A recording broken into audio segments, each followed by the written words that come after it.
Siya ang batang asawa ng isang mayamang lalaki. Sa araw, isa siyang larawan ng kagandahan at karangyan. Ang tuwid at mahahaba niyang mga binti ang kanyang sandata. Bahagyang nakaubaba ang sombrero niya. Kahit hindi mo makita ang kanyang mukha, alam mong isa siyang napakagandang babae.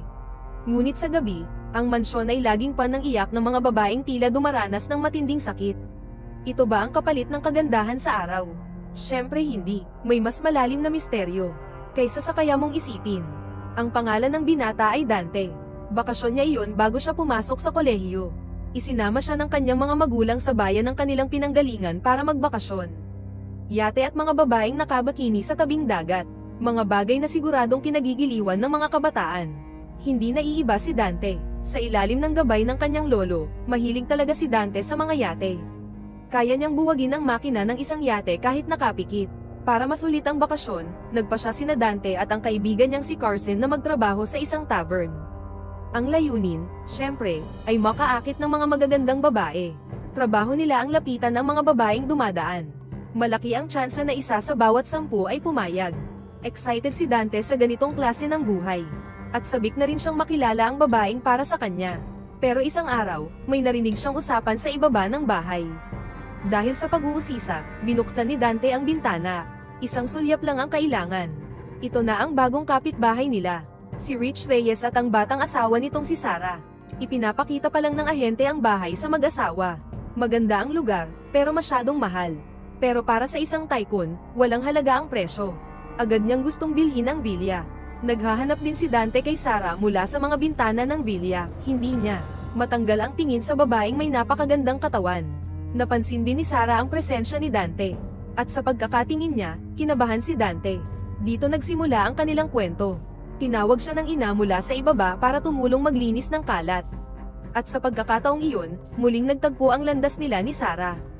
Parang napansin siya ni Sarah. May tingin siya na parang nakakaakit, na kayang sakupin si Dante. At syempre, natukso si Dante. Di nagtagal, binuhat ng 2 binata ang kutsan papunta sa lumang kubo ng lolo ni Dante. Matagal na itong hindi naayos. Pero ang mabuting balita, tahimik doon. Mula roon, tanaw nila ang mga babaeng naglalaro sa kabilang bahagi ng dalampasigan. Pag-uwi ni Dante sinalubong siya ng kanyang ama at pinakilala sa bagong kapitbahay. Palakaibigan din si Reyes. Nagkwentuhan sila ng masaya kasama ang mga magulang ni Dante. Nang malaman niyang marunong si Dante sa yate itinuro niya ang yate sa may baybayin. Kamakailan lang niya ito nabili. Pero matagal na rin itong hindi naayos. Baka raw matulungan siya ni Dante kung pwede. Agad namang pumayag ang mga magulang ni Dante. Mas maganda naman daw ito kaysa mag-ayos ng damuhan ng ibang tao. At dito na nga niya nakita ang yate. Mukha pa rin itong maayos. Pero marami pa rin kailangang ayusin. Pagkatapos, may lumitaw mula sa tubig. Napahanga si Dante. Parang hindi naman siya napansin ni Sarah. Dumiretso ito sa shower room. Hanggang sa lumapit si Reyes nang hindi inaasahan. Napahiya si Dante at agad ibinaling ang tingin. Sinabi na lang niya ang tungkol sa yate. Inalok siya ni Reyes ng $20 kada oras para sa pagkukumpuni.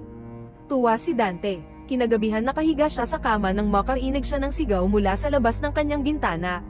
Sumilip siya at nakita ang tila pag-aaway ng isang mag-asawa. Pero parang hindi ito basta pagtatalo. Ang nagawa lang ni Dante ay maawa kay Sarah. Wala naman siyang magawa, pero maayos naman ang takbo ng trabaho. Pagkatapos ng ilang araw ng pagkukumpuni, halos handa nang lumayag ang yate. Ilang detalye na lang ang kailangang ayusin.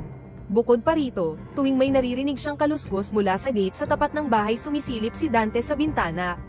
Hindi niya mapigilan ang sarili sa tuwing makikita si Sarah. Hanggang sa isang araw, may sigaw na narinig mula sa ibaba.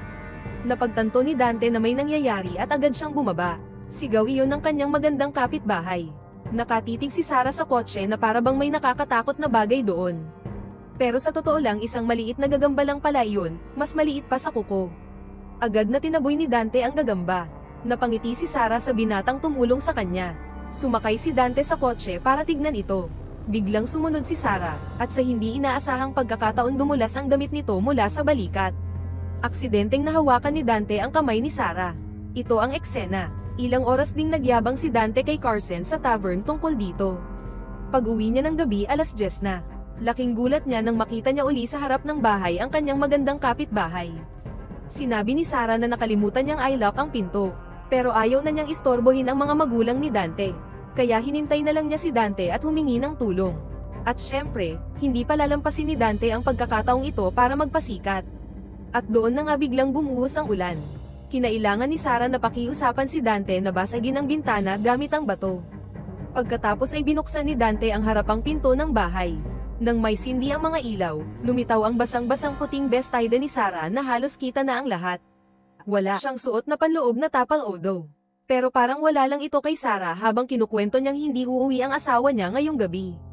Magbubukas ito ng isang brewery sa lugar kaya magiging abala raw ito. Pagkatapos, kumuha si Sarah ng band-aid para gamutin ang sugat ni Dante sa tiyan. Nasugatan siya sa bubog kanina. Biglang naging malabo ang hangin sa paligid nila.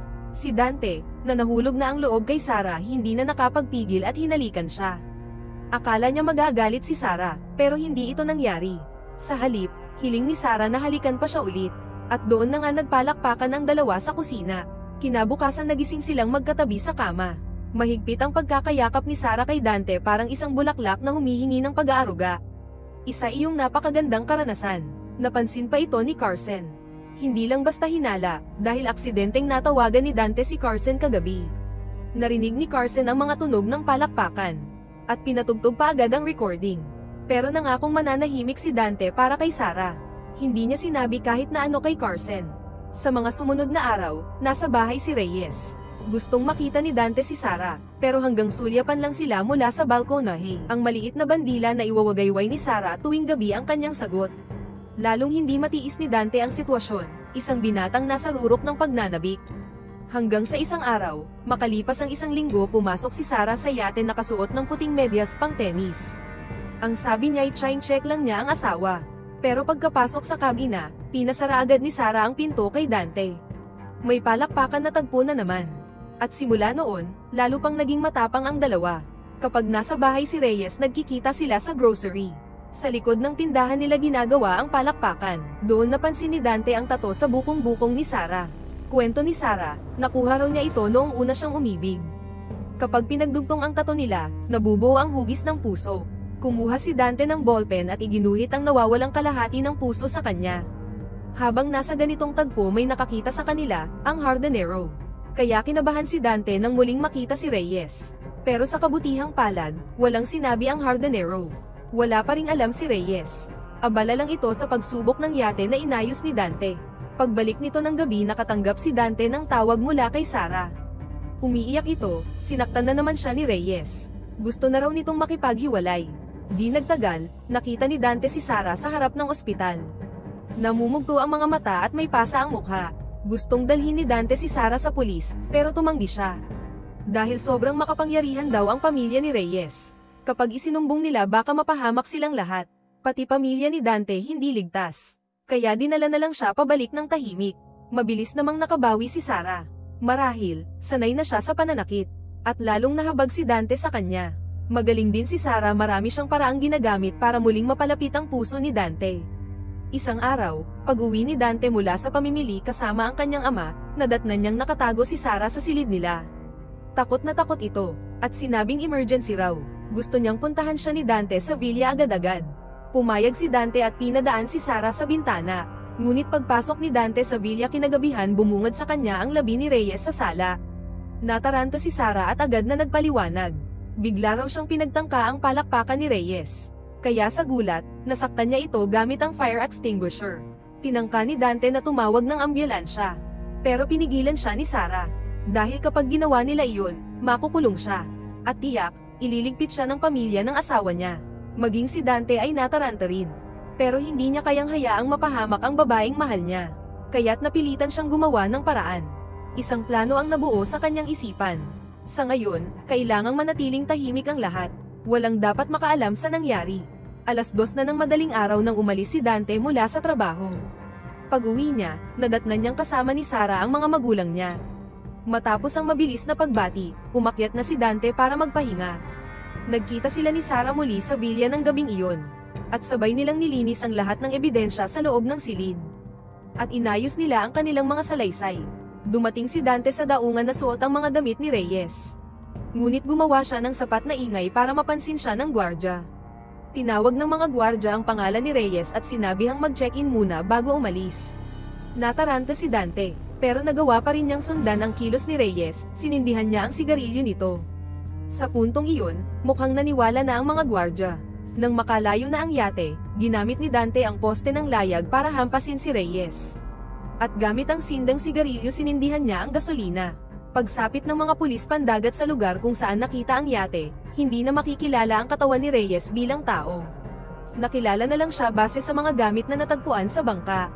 Pero hindi nagtagal, dumating ang mga pulis sa bahay ni Dante.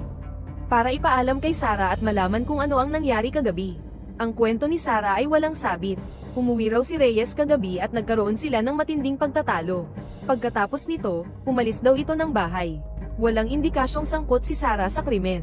Pero, ang problema, hindi ganoon kahusay mag-imbestiga ang mga pulis sa maliit na bayan. Ang mas masahol pa raw ay ang mga empleyado ng kumpanya ng insurance at alam ito ng mga pulis. Wala silang nagawa kundi makipagtulungan. Di nagtagal, dumating sa bayan si Angie, isang empleyado ng insurance company. Pumunta agad siya sa presinto para alamin ang nangyari.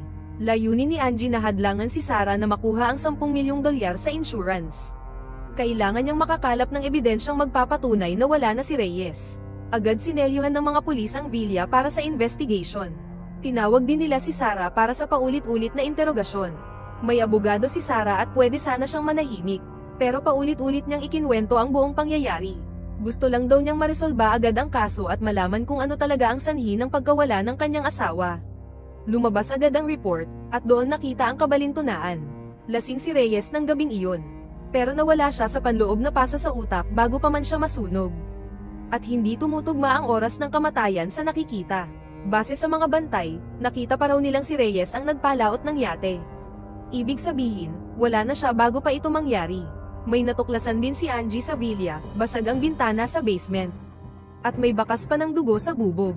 Ipinapahiwatig nitong may ibang taong pumasok sa villa sa araw ng pangyayari. Kaya't sinimulan agad ni Angie ang investigasyon sa buong komunidad. Pati pamilya ni Dante ay hindi nakaligtas. Bagamat wala silang nahanap na direktang ugnayan sa pagitan ni Dante at sa pagkawala ni Reyes. Isang araw, sinabi ng gwardyang una nilang nakausap na may nagbago sa salaysay ni Sarah. Kaya muling binuksan ng pulisya ang kaso. Ayon kay Sarah, may isang lalaking may maskara na ilang araw nang sumusunod at nanggugulo sa kanya, at maaaring siya ang may kagagawan sa sinapit ng kanyang asawa. Napaisip si Dante, may mali. Doon siya nakatanggap ng mensahe mula kay Sarah. Pinapapunta siya sa isang yate lodge sa ilog. Agad siyang nagtungo roon. Gusto niyang tanungin kung bakit nila pinapalala ang sitwasyon. Na baka tuluyan na silang mabisto. Pero sabi ni Sarah, wala raw dapat ipag-alala. Nalinis na ang lahat ng ebidensya. Wala na silang makikitang anumang koneksyon.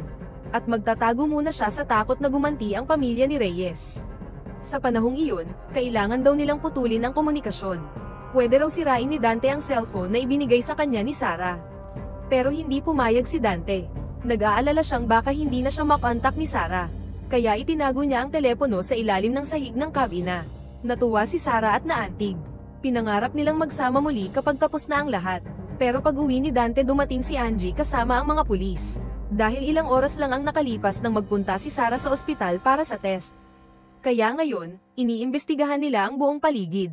Kinabahan si Dante, pero wala na siyang magagawa. Habang nasa sasakyan papunta sa himpilan para tanungin, bumaba muna ang pulis para mamili ng pagkain. Mukhang alam ni Angie ang kabuuan ng kaso. Pero ayaw nitong magsalita, layunin lang daw niyang hadlangan si Sarah sa insurance claim. Sa pananaw ni Angie, makukuha ni Sarah ang $10 milyon at makakatakas. Habang ang iba'y nagiging biktima niya. Pinili ni Dante na manahimik para sa pag-ibig. Ngunit matapos ang sinabi ni Angie napaisip siya. Parang ginagamit lang siya ni Sarah para akuin ang lahat. Hindi ito ang ipinangako ni Sarah. Lalo siyang kinabahan. Kaya agad siyang nagtungo kay Carson para maglabas ng saloobin. Nagulat si Carson, pero napagtanto niyang kailangan nilang patunayan na consensual ang relasyon ni Dante at Sarah. Kung hindi, si Dante ang makukulong habang buhay. Naalala bigla ni Dante ang hardinero sa villa, at ang cellphone sa ilalim ng sahig na maaaring magpatunay na bukal sa loob ang lahat kay Sarah. Bago siya umalis, sinamahan siya ni Carson sa sheriff. Alam daw ng sheriff ang dapat gawin. Papalapit na sanang magsalita si Dante nang tawagan siya ng kanyang ina. Sinabi nitong umuwi na siya agad at huwag makipag-usap kanino man. Dahil nakita raw ng kanyang mga magulang ang pulang brief ni Dante sa aparador ni Sarah. Tanging nasabi ni Dante, tanungin niyo ang Hardenero sa villa, at agad siyang tumakbo pa uwi. Pagbalik ng sheriff sa presinto natanggap niya ang ulat mula kay Angie. Wala na din ang Hardenero, iniligpit sa isang motel. Pagdating ni Dante sa bahay, nakatanggap siya ng mensahe mula sa sheriff. Sinabihan siyang kunin agad ang cellphone o tapos na ang lahat. Sumakay si Dante sa bisikleta at nagmadaling pumunta sa beach house. Nakita siya ni Angie na kara-rating lang. Sumunod ito sakay ng kotse. Pero huli na si Dante. Wala na ang cellphone sa ilalim ng tabla. Sa sandaling iyon, biglang lumitaw si Sarah. Naghalikan silang dalawa na parang wala nang bukas. At doon narinig ang sirena ng pulisya sa di kalayuan. Agad inalis ni Sarah ang kanyang tapal odo at niyakap si Dante ng mahigpit. Inaresto si Dante. Nakiusap siya sa sheriff. May ebidensya raw sa cellphone na magpapatunay na inosente siya. Kaya nagkunwaring inaresto siya ng sheriff at binigyan siya ng 20 minutong palugit. Agad tumungo si Dante sa motel kung saan nagtatago si Sarah. Nakita niya ang ilang pasaporte na may iba't ibang pangalan sa bag at ang cellphone na hinahanap nila. Doon dumating si Angie, at lumabas si Sarah mula sa banyo. Nakiusap si Dante na tingnan ni Angie ang cellphone. Sinaliksik ni Angie ang mga mensahe at doon niya na lamang nagsasabi ng totoo si Dante. Agad siyang tumawag ng reinforcement para kunin ang ebidensya. Samantala, mananatiling nakakadena si Dante habang naghihintay ng mga pulis. Doon napansin ni Dante ang isang bagay. Magkapareho ang tato sa binti ni Angie at ni Sarah. Agad siyang tumawag sa pulis, pero wala pala sa saksakan ang linya ng telepono. Na-realize ni Dante, isa pala siyang patibong.